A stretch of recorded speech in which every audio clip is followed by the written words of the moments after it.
Thank you. Good afternoon. That, in case you're wondering, is Walter Hudson, the photograph, in his later years after he had left the North Eastern Railway. It was the only photograph of him that was reproducible that I could find, and it's from the National Archive. Before I start the talk, I'd like to know a little more about you and then tell you a little bit about me and why I'm interested in this subject, which is not perhaps the most obvious subject in railway history. So first of all, you, could you put your hand in the air if you are or were a member of the RMT or its predecessor, the National Union of Railwaymen? Hand in the air. One. Just one. Excellent. Well, Dave, since I know him well, and I'll come back to that in a minute, this is your union, because, of course, as you know better than I do, the Amalgamated Society of Railway Servants was the predecessor of the National Union of Railwaymen.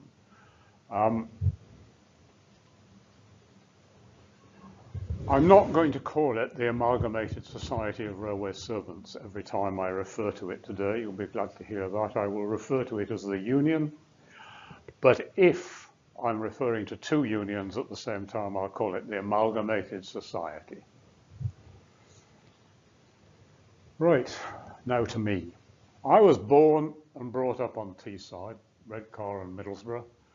And my first job, which was the start of a lifetime in the bus industry rather than the railway industry, was with the United Bus Company.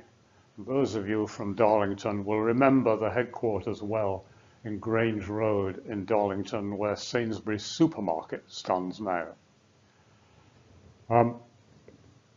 During those years, I spent 3 years in the Northumberland area of the company, and there discovered that the drivers and conductors were members of the National Union of Railwaymen, not the Transport and General Workers Union like the rest of the company and the majority of busmen in the country. This was back to an agreement in the 1930s, but I spent a happy time negotiating with the National Union of Railwaymen, including Dave Shaw, who put his hand up. And sitting next to him is Tony Kennan, who was the manager of the bus company in Northumberland much later. Roll forward 40 years, and my wife Maggie, sitting in the striped T-shirt there, and I moved back to Teesside, to Mask by the Sea, and I started taking an interest in railway family history.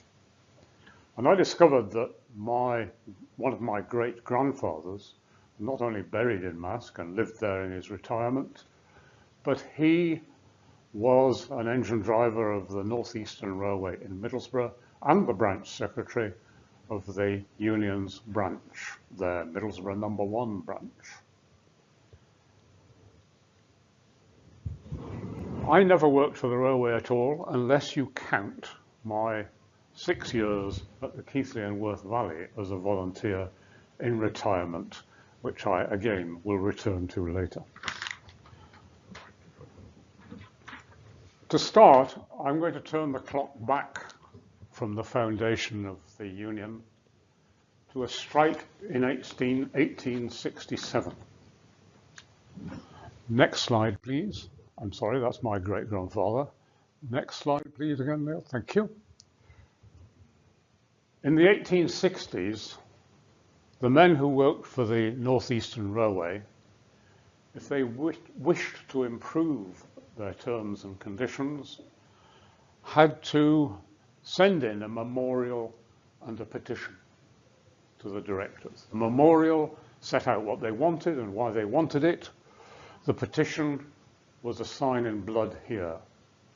Everybody had to sign individually, and they, of course, might then be targeted by their managers or whatever. They took a small risk.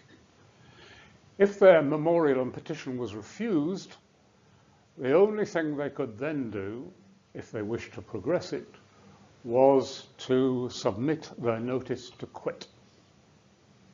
And they had to give, if they were drivers and firemen, 1 month's notice. This is the rule of the North Eastern Railway in 1865 about quitting without notice.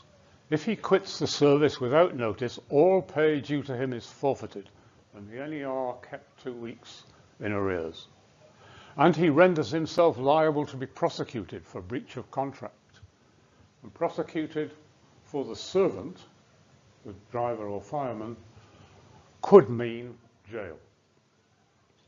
If the North Eastern Railway broke the contract, then that meant they were fined. It was a civil offence, not a criminal offence. Next slide, please, Neil. In 1867, there was not the first strike on the railways of Britain. There were plenty of them, but this was the longest and most bitter strike. It started with the men demanding a 10-hour day instead of a 12-hour day. They thought they had an agreement to that. But then at Darlington, it appeared they didn't. And there was a loss of trust, misunderstanding, miscommunication, you name it, it happened. On the 10th of April, the drivers and firemen at Darlington Bank Top down tools and left the job. And by the next day, over 1,000 drivers and firemen on the North Eastern Railway had joined them. But they had given no notice to their employer at all. So the board picked up the book containing Rule 9 and threw it very vigorously at them. They all forfeited their fortnight's wages. 90 of them, the leaders, were prosecuted. Those who lived in company houses were given notice to quit in 3 days. Only 240 of them eventually got their job back. The other 800 or so lost their job and picked up employment where they could, sometimes doing a straight swap with a local ironworks. So William Reed, who was the leader in Darlington, ended up working for Skern Ironworks, and no doubt somebody from Skern Ironworks ended up working for the North Eastern Railway at a rather larger sum of money than he had previously earned.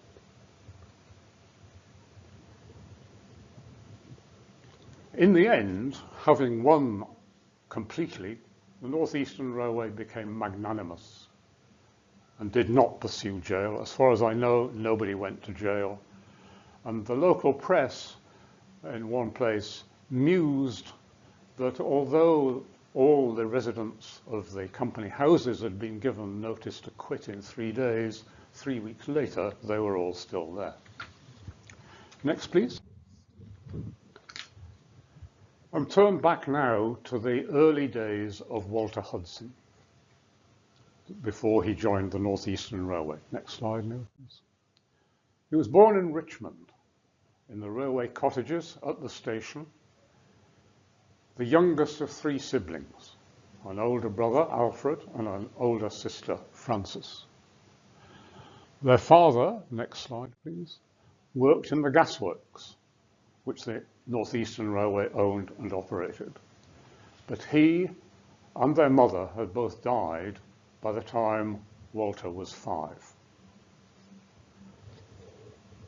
The 2 boys went to their mother's family in Malton.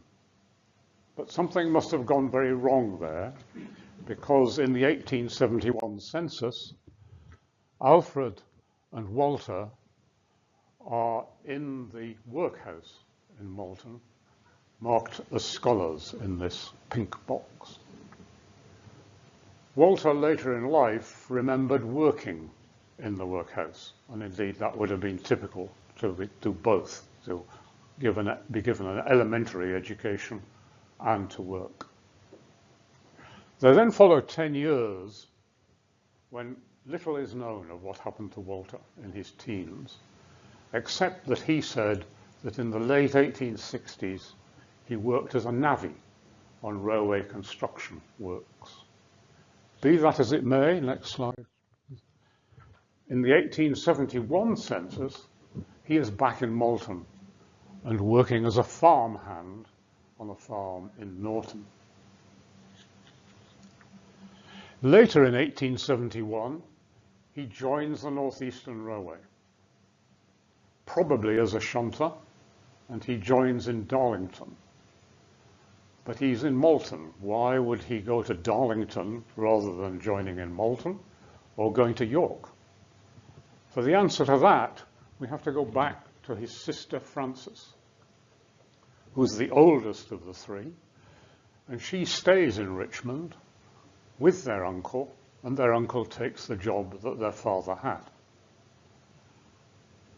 In 1866, she marries a man in Darlington who's a butcher with the appropriate name of Trotter.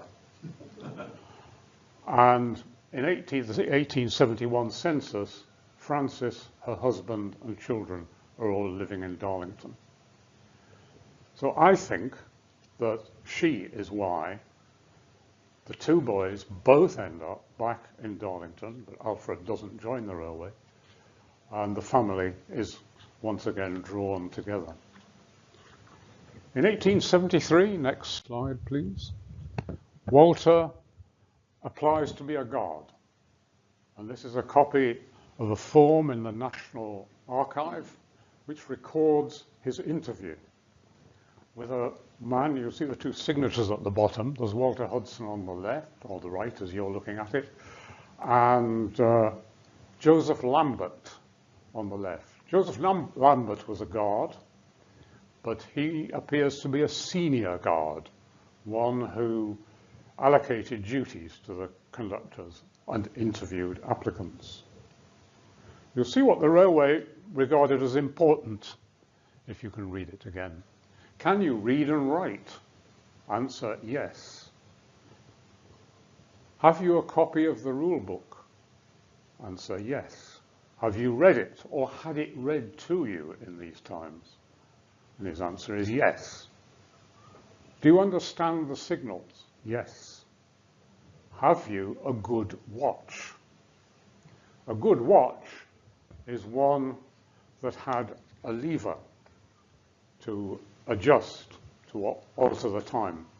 It stopped you just pressing a button accidentally to access changing the time. It was a pocket watch,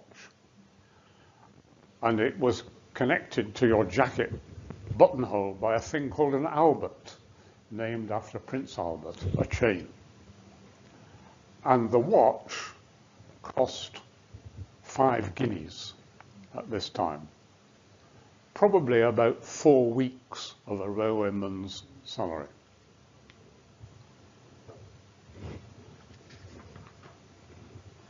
Let us turn back now, next slide please, to the foundation of the Amalgamated Society, the Union.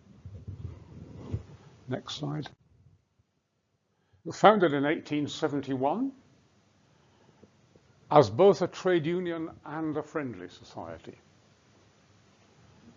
As a trade union, they wanted to campaign to improve the conditions of all classes of railway servants. All classes, because they thought that the drivers and firemen going on their own in 1867 had totally ruined their chances of success. They, at this time, refused to consider strikes. Again, they believed that 1867 taught that you did not strike to try to achieve your ends.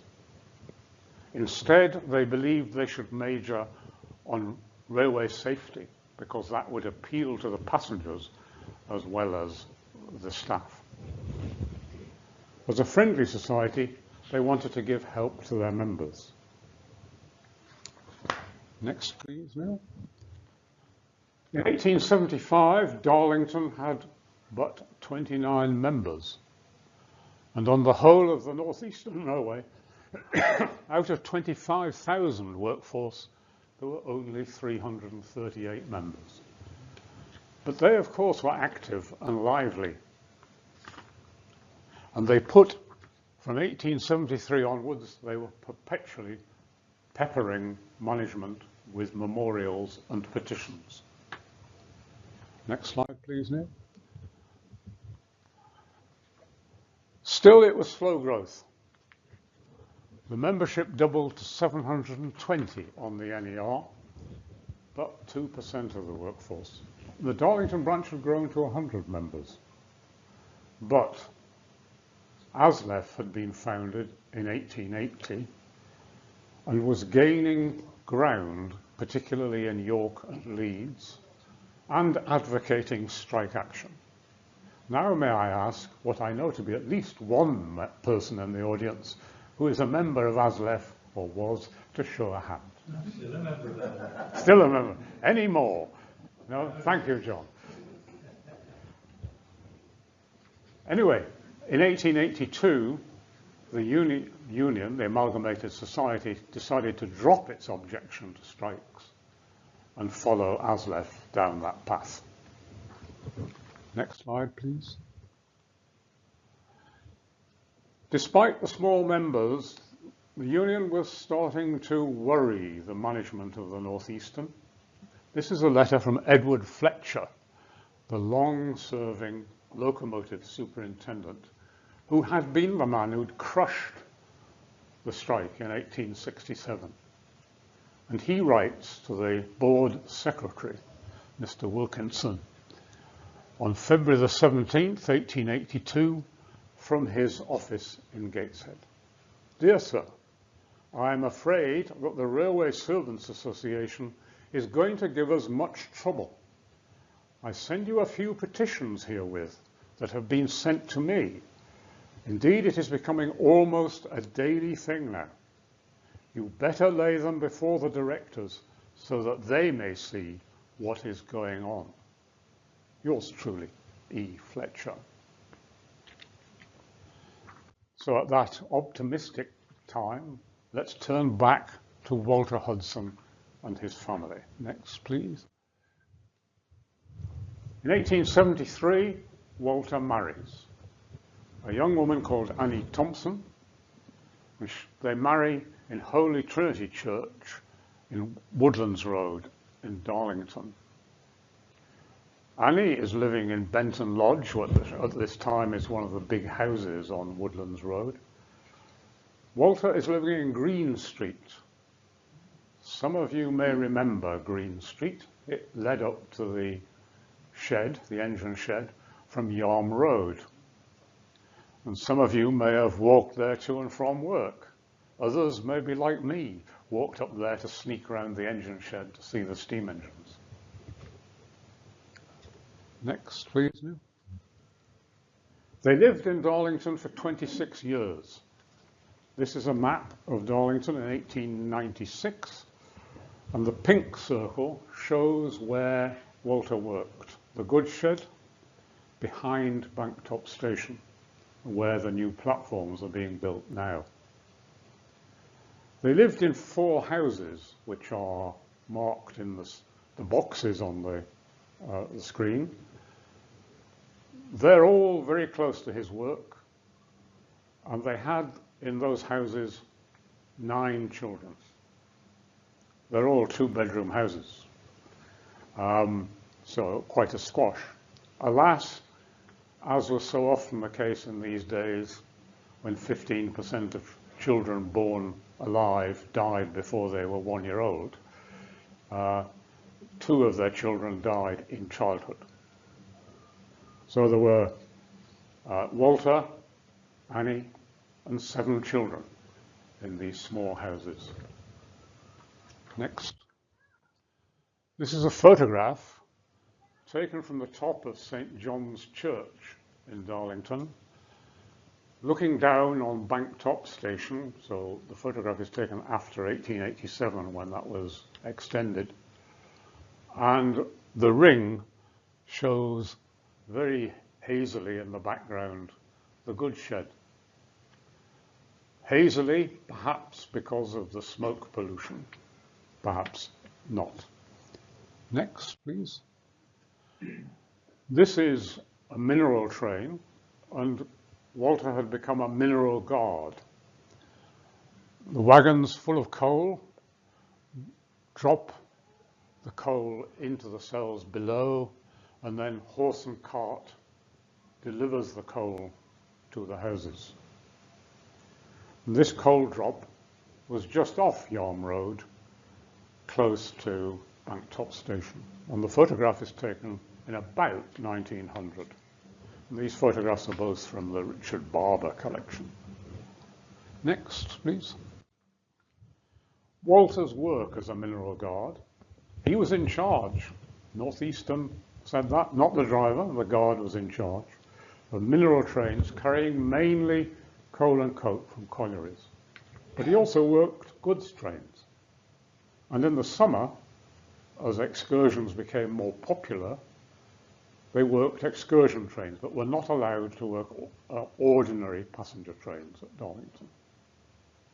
What, wondered Lord James of Hereford later in our story, was the difference between a passenger guard and a mineral guard? He wanted George Gibb, then the general manager of the North Eastern Railway, to explain it. George Gibb was silent. So Lord James said, well, he supposed the difference was that a passenger guard had to know how to be polite to ladies. Next, please. A mineral guard's duties were to perform shunting operations, ensure the wagons are properly connected and fit for travelling, and he had to keep a record, a guard's log, which survive in quite large numbers in the archives of Britain, I'm glad to say. In an emergency, he had to protect the train using detonators. Next, please. His pay and hours of work. He earned 27 to 28 shillings per week for 60 to 66 hours a week. And the North Eastern Railway would vary those up and down depending on trading conditions at the time. They treated, when they saw their profitability, they struck a dividend for shareholders, and that went up and down, and they struck wages for their men, and that went up and down too. Just to give you an idea of what 27 to 28 shillings would buy, a shilling bought 2 loaves of bread at the time.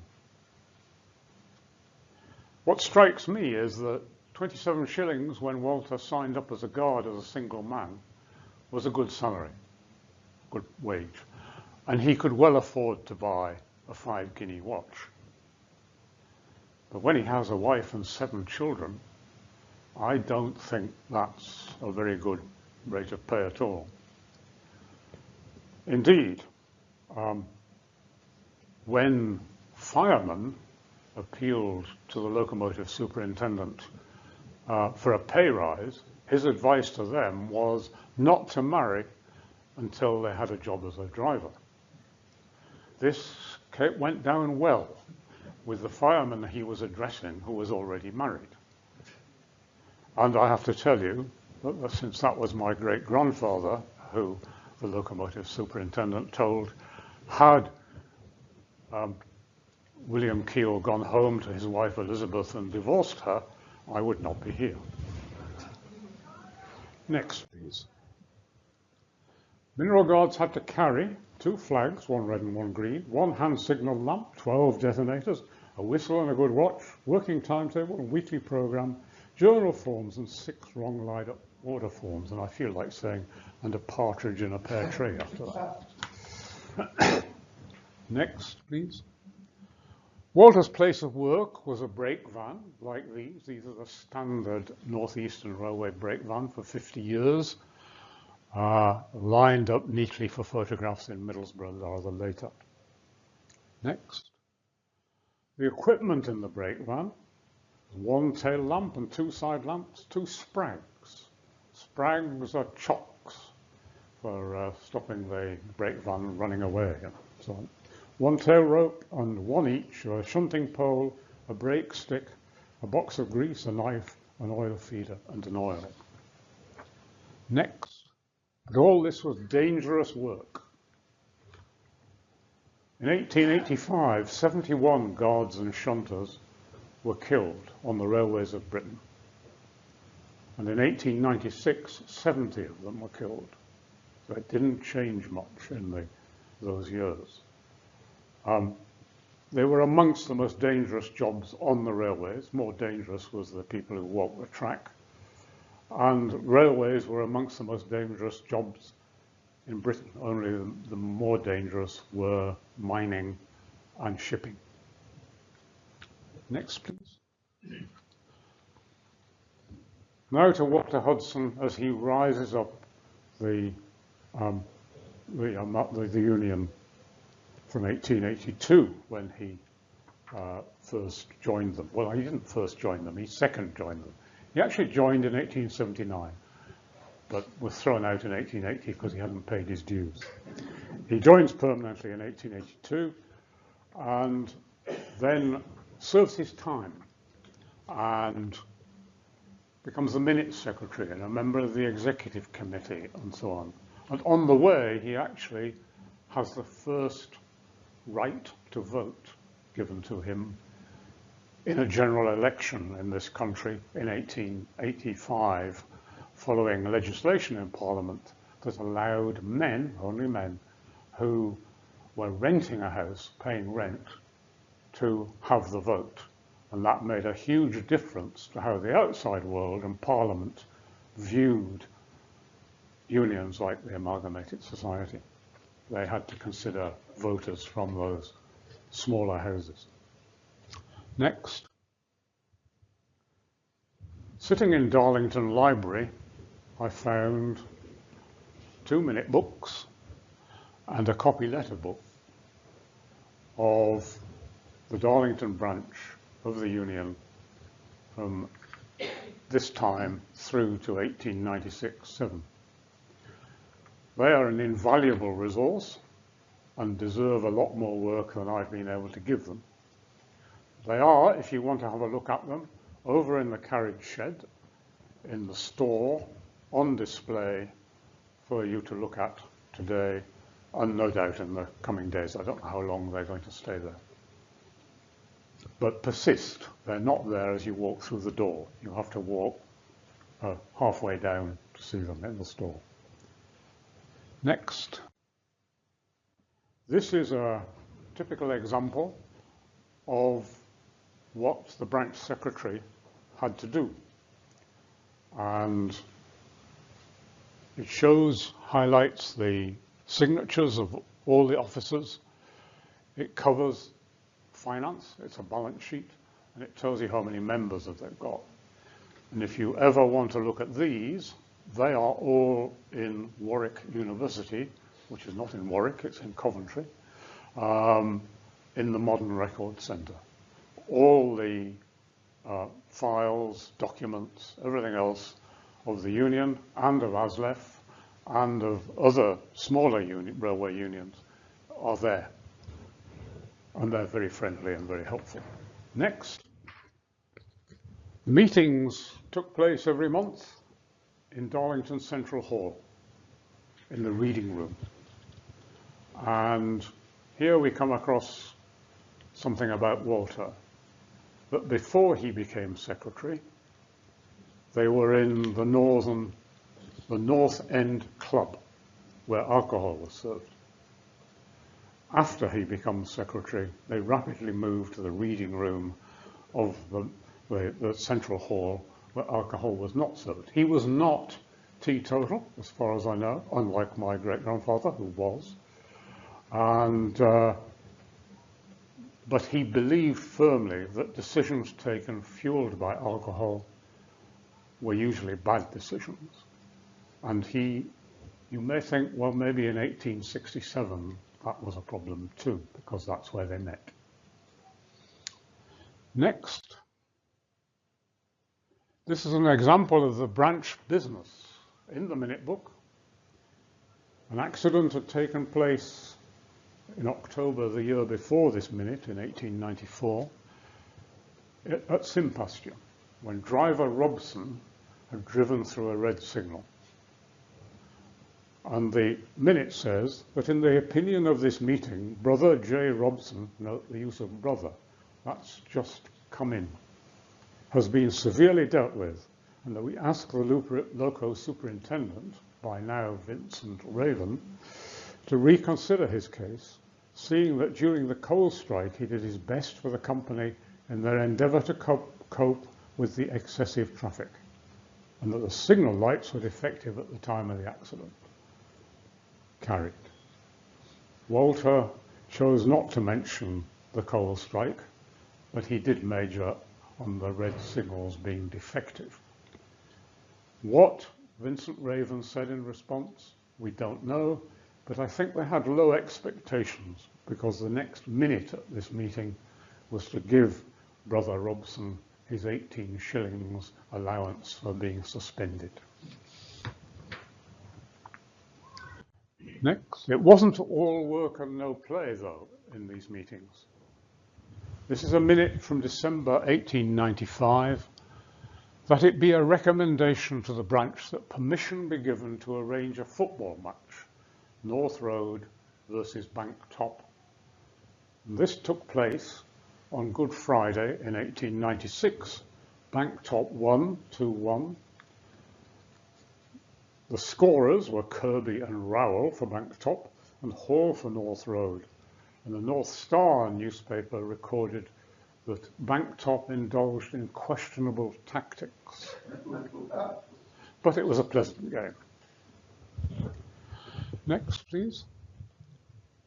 Then in 1888, Walter takes the step that takes him onto the national stage in the Union. The Darlington programme of 1888, he called 24 representatives from different branches on the North Eastern Railway to a meeting in Darlington, and this was what they came up with as a programme to press on the North Eastern Railway. A maximum 10-hour day, a guaranteed week's pay. Still wasn't a guaranteed week's pay on the North Eastern Railway. You had short weeks quite frequently because there wasn't the work to do. Overtime paid daily, not weekly, at time and a quarter time, and Sunday work paid at time and a half. At the end of 1888, the North Eastern Railway Board rejected it. And during 1889, there were mass meetings in Newcastle and Darlington. The Darlington mass meeting was attended by 8,000 people, not according to the union, but according to the press, who would not be particularly sympathetic to the position of the union. That mass meeting was headed by a member of the union at Darlington on horseback. How many members at Darlington could ride a horse, I don't know, but this man had access to a horse and rode it at the head of the procession. Darlington didn't have a brass band, but West Hartlepool did, so they sent their band across. And Darlington didn't have a banner, but Sunderland did, so Sunderland sent their banner. They met at Feetham's in a field, but noted in their minutes that if it was wet, they would meet in Central Hall. I doubt 8,000 people could have got in Central Hall. Next. North Eastern Railway Board, all the way through 1889, refused to accept the programme. Walter tried on occasions to test the membership to see if there was the possibility of a strike, but there never was. They never got a majority. And most members still of the union were the higher paid members who are reluctant to strike. But the Amalgamated Society is refusing to consider how they might attract the lower paid. Who were the lower paid? Next. Loaders, like this, in goods sheds. Next. And rully men. This is a rully, the cart. are used for delivering and collecting goods from houses and businesses, with the driver standing at the head of the horse, and he was the ruddy man. And these two grades are typical of people in goods sheds, where there was the lowest membership of the union of all. Next. So the second crisis in the union's career, the first being ofthe stealing members from them and having to give in to the pressure for strikes. The second crisis is that the lower paid help themselves. Two new unions spring up on Tyneside, and with much lower subscription rates. They are solely campaigning unions, not friendly societies. And these two new unions threaten strikes just before Christmas 1889. If you are a railway, you do not want a strike just before Christmas. They do it again in 1890, and by 1890, the NER management gives in and grants them a number of significant concessions to the lower paid staff. The union decides it's about time they had a second subscription rate for lower paid employees of the railway, and agree to that in 1890. What happened? What was the impact? Well, membership of the union doubles in 8 years. And the greatest growth is in the lower paid, the passenger and goods stations, and among the men who work on the track, the platelets. Raleigh men go from 0 members of the union to 477. Next. Next, Walter moves on to being the president of the union in 1892. You might say that at this time there's also a significant change in management. Henry Tennant, the general manager for 20 years, and the accountant before that, retires. And he is replaced by George Gibb, a much younger man with more modern attitudes, and also very much more concerned with running the railway more efficiently and more attractively than he is about building railways, which was previously, of course, the focus of railwaymen. Next. Walter is the right man in the right place at the right time. He's been elected to the executive committee, the national committee of the union, in 1890, and he's there in 1891 when the president of the union, who's been president for 17 years, dies. Up to now, the president has always been an outsider, elected, appointed for his influence in Parliament, and he was usually a wealthy man and often opposed strikes. But now the majority of the men at the annual general meeting in 1891 want a man to preside over them whom the men would respect for his wisdom and ability. That's my great-grandfather again. Supporting Walter, the two of them have worked together over the years and continue to do so.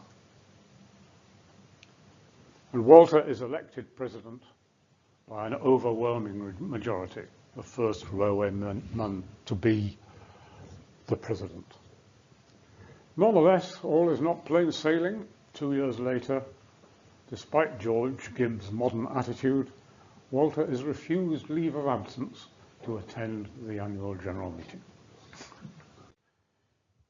Next, the Board of Trade exposes long hours in 1890. For a long time there had been concern about long hours of railwaymen, but nobody could put any numbers to it. And now the Board of Trade starts publishing them.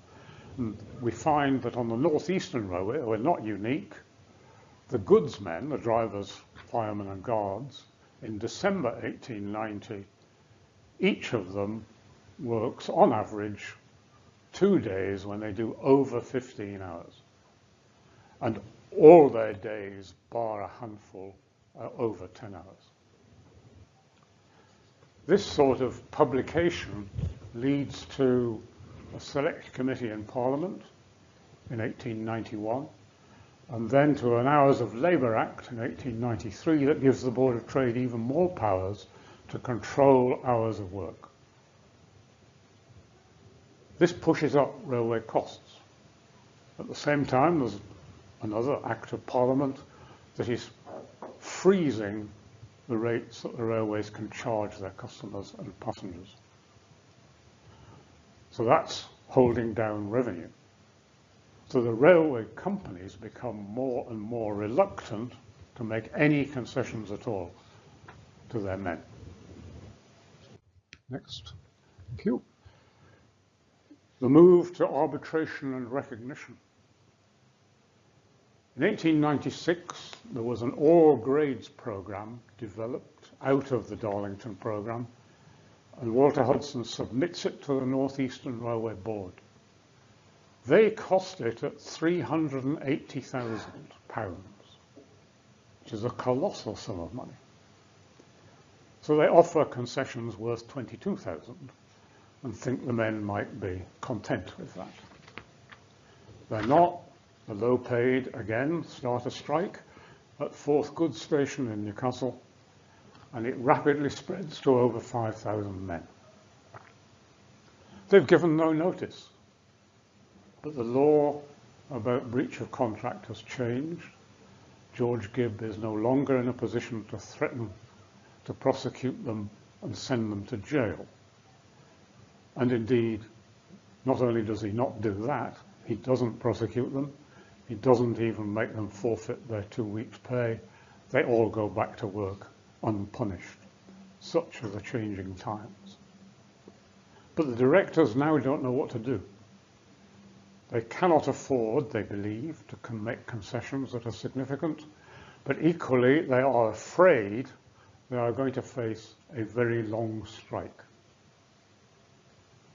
And so on the 30th of March, 1897, they break with all the other railways in Britain and offer arbitration.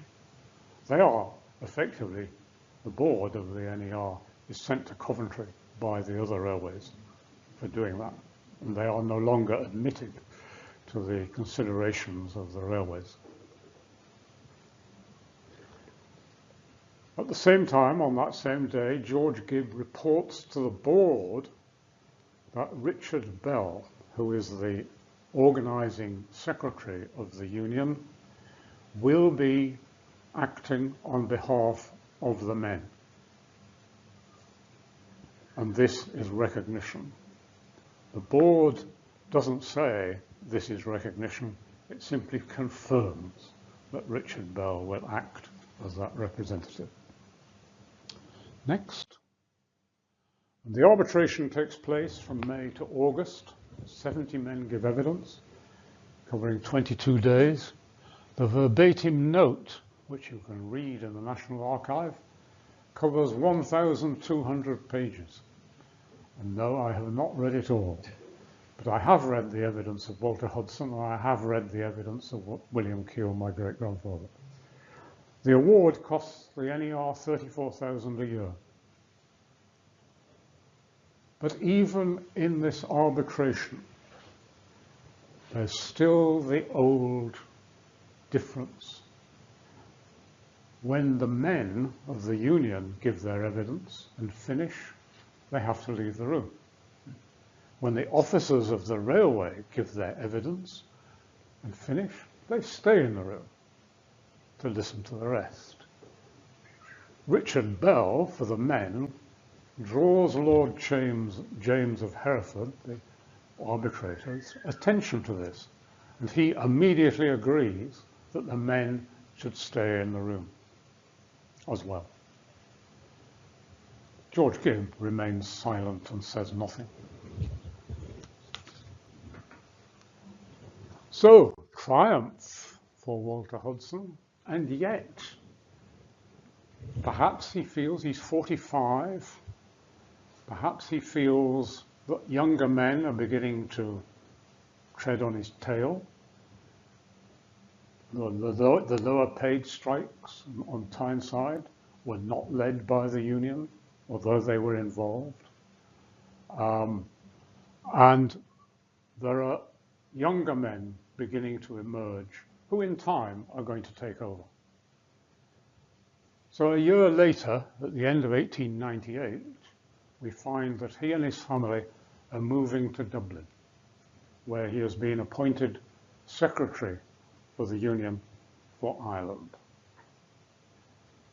Later, he becomes the MP for Newcastle upon Tyne from 1906 to 1918, one of the first batch of independent Labour members of Parliament. My great-grandfather, William Keel, has become the first working railwayman too, but this was to be appointed as a JP, a magistrate, as we would now call him. He just works for the NER until retirement to Mask by the Sea in 1922. For Walter, all I can say is that that's not bad progress for somebody who was an orphan in the workhouse at the age of 9. Next, please. So I think those two men, my great-grandfather and Walter, are two men to be proud of. But how many more are there out there at this time? Two names that come to my mind, but I've not done any work on them, are George Langlands in Newcastle and William Foreman in Sunderland, who are very active, and there may be a lot about them as well. And the archives are there to bring these men to light, because they have been forgotten. We're fond of saying that nowadays, but they have been forgotten by and large. When I asked my fellow colleagues in the North Eastern Railway Association if any of them had heard of Walter Hudson, very few said yes. Finally, this is me being a railwayman. Keighley and Worth Valley Railway from 2008 to 2014. I wasn't just a station foreman and a crossing keeper. I did try my hand at driving, being a fireman, being a guard, and being a signalman, as well as being the finance director. Thank you for listening. I know perhaps the subject of trade unions and their development is not the most entertaining of things. They tend to deal with difficult subjects which are not entertaining, but I hope you have found it informative. And thank you for listening. Thank you.